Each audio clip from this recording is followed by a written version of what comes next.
So my fail in a sentence is not to get too down in the detail of tech whilst you're launching a new platform or something similar and forget about your profile with the rest of the business. So, have you heard of the film Field of Dreams with Kevin Costner? Build it and they will come? Well, that's kind of what we did. We put the platform out there, we seeded it with content, but we didn't actually try to find out what people actually needed, what was going to be valuable for them. We made those assumptions as an L&D team. My fail was not really understanding a client brief before I delivered a workshop. My mistake was, rather than working with them in the open plan office, I stayed in a back room dealing with management, accounts, details and Excel spreadsheets rather than working on the people. My failure in this instance was really a failure just not to enjoy what I was doing. When we were first implementing our learning transformation program at Empower, I've realised the importance of making sure that L&D and internal comms were integrated in their approach.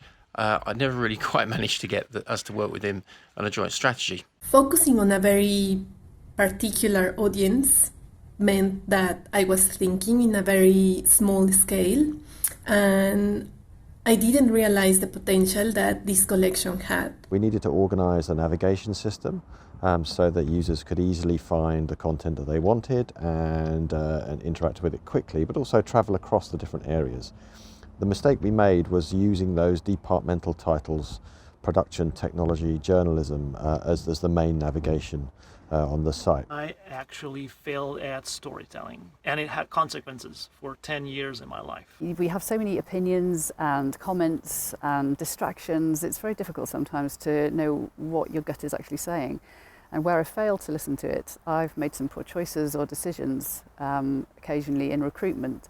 And where you have a failed recruitment, that can have a huge financial impact on the business and also emotionally too. You want to bring together learning professionals to share their failures and what they learn from it, but it almost became a failure in itself. Yes, because when we were organizing the first edition of the event, we had a great concept which we were very happy about, but along the way more and more stakeholders or people wanted to deliver input and their opinion. For example, on if we had the right target audience and if the name was okay. My epic fail is when I was left to run a programme I knew nothing about and I made a complete pig's ear of it. So you're doing a design and you've agreed the scope of the content with the client, but then it emerges that the client wants to put more and more content into it. And you argue a toss with them, but in the end you have to back down. So the client gets their way.